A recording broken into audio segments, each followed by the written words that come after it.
শাশুড়ি রোজ রাতে চুরি করে খাবার খায়। একদিন দুই দিন হলেও বিষয়টা স্বাভাবিক ছিল, কিন্তু রোজ রাতে খাবার চুরি করে খাওয়ার ব্যাপারটা আমার বেশ ভাববালো। আমি ইতু, বিয়ে হয়ে এই খান বাড়িতে এসেছি সবে 7 দিন, কিন্তু বিয়ের তৃতীয় দিন জলখাবার খেতে ঘরে আসতেই দেখি শাশুড়িমা চুপি চুপি ফ্রিজ খুলে কিছু খাচ্ছেন আর বারবার চারিদিকে তাকিয়ে দেখছেন কেউ দেখলো কিনা। আমি ভাবলাম হয়তো খিদে পেয়েছে তাই খাচ্ছে, তাই মুচকি হেসে ওনার অগোচরে চলে গেলাম।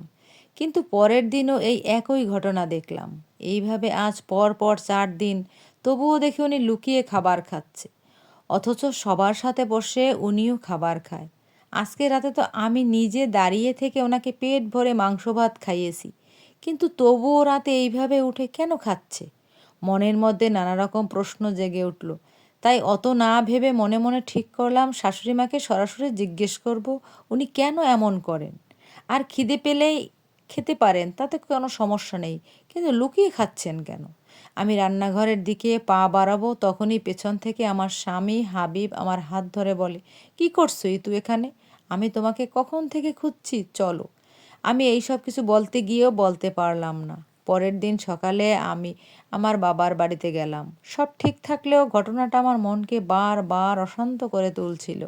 মা বোধহয় বিষয়টা বুঝতে পেরেছিল, তাই আমাকে ডেকে মাথায় তেল দিতে দিতে বলল, কিছু নিয়ে কি তুই চিন্তা করছিস মা? আমি একবার ভাবলাম সবটা বলি, কিন্তু আবার ভাবলাম না, থাক, বিষয়টা আমি নিজেই সমাধান করব। তাই হেসে বললাম, না মা, আসলে আমার তোমাদের ছেড়ে চলে যেতে হবে, তাই মন খারাপ হচ্ছে। মা বলল, এখন তো একটু মন খারাপ হবে, তারপর দেখবি কিছুদিন গেলেই ওইখানটাই তোর আপন লাগবে। স্বামীর ঘরে যে মেয়েদের আপন ঠাঁই। আমি মাথা নাড়ালাম, তারপর মায়ের কোলে মাথা রেখে চোখ বন্ধ করলাম। এক অন্যরকম শান্তিতে তখন ঘুমিয়ে গেলাম, টেরই পেলাম না। 2 দিন পর বাবার বাড়ি থেকে ফিরে আসলাম। দিনগুলো বেশ ভালোই কাটতে চাচ্ছিল, তবে সেদিন রাতের দৃশ্যগুলো আমার মনে বারবার ফিরে আসছিল।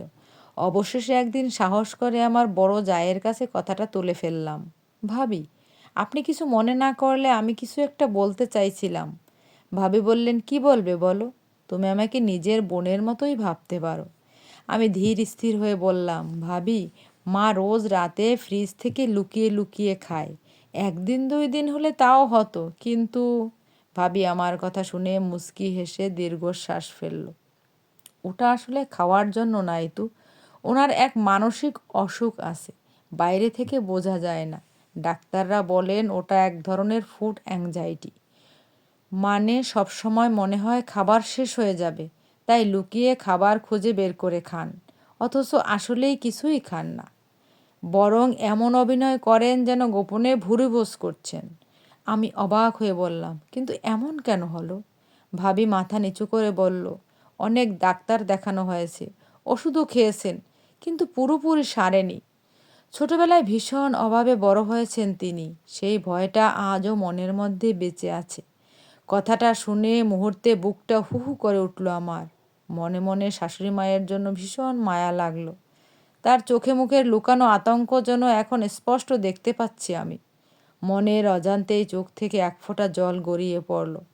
ভাবি বলল, মন খারাপ করো নাই তু, এমনিতে উনি সুস্থ, শুধু রাত হলেই আতঙ্ক ওনাকে ঘিরে ধরে। যদিও তুমি ওনার কাছে গেলে আর তোমাকে বুঝতে দেবে না কিছু, চিন্তা করো না।